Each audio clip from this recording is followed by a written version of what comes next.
Sure. I follow you on social media, and we are living in just unbelievable, crazy times.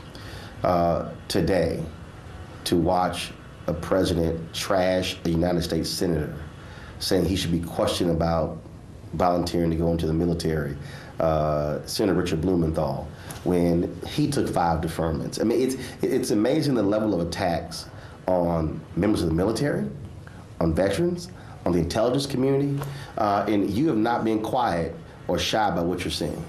You know, and I'm trying to assess it in a way that can make enough sense that people can slow down for a minute and just listen. You know, we are at literally the most divisive time I think we've been in our history. As much as we'd like to say that it's only the messenger's fault, let's remember, I can go back to the first interview I did with someone on a different network. You can look at that interview, and I said a year before he put his name in, do not count him out. This is a person who produces television, reality TV. We're living in his production.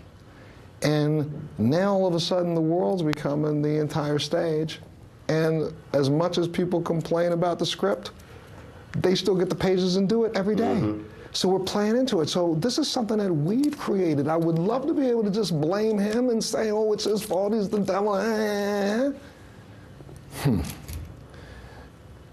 What's so sad to me is that what we don't want to talk about, what we refuse to talk about, and those are the things that literally, besides the madness that happens every day. And, you know, I made this comment a couple days ago. I said, you know, it's very funny. Make as much noise as you can and you don't pay attention to what goes on down here. That's that old-fashioned, you know, super plan, right? Mm-hmm. I can scream and it's fire, fire, fire, and I'm reaching in your pocket as you're running out the door.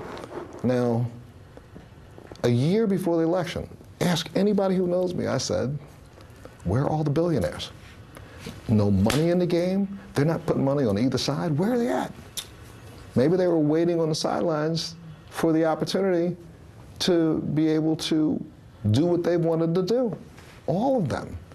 So it's an odd time. If we don't pay attention, the fleecing of America, remember 20 years ago we used to talk about that when we were talking about hammers and all those things, overpriced tools to the military? They're dismantling everything that controls the ability to stop people from stealing. I was, when you're talking about, I constantly tweet this, dear white working class voters, hashtag we tried to tell you. And there's this whole view, oh yeah, but he's a businessman, he can solve these problems. And then when you see the Muslim ban, then you see the attack on federal judges, then you see this constant attack on media, what I keep saying is this is an attempt to silence any potential checks on government.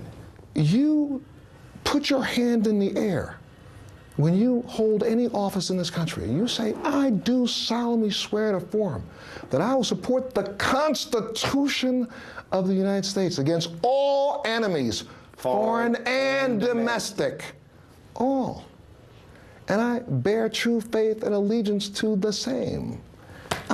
I don't get it, because right now it seems to me that a person who would take his time in the highest office of the land to lambaste and criticize a company for making a decision about his daughter's product sales isn't really paying attention to the first couple words, hand in the air. You know? Or paying attention to the really big things that are really happening in this country. But I did say, you know, there's a lot of noise up here, a lot going on down here. And I'm just afraid that, you know, as much as I wish that I could stop and shake people for a minute and have a Howard to sit there and just talk and say, you listen and I'll listen and you listen, America right now isn't in that place.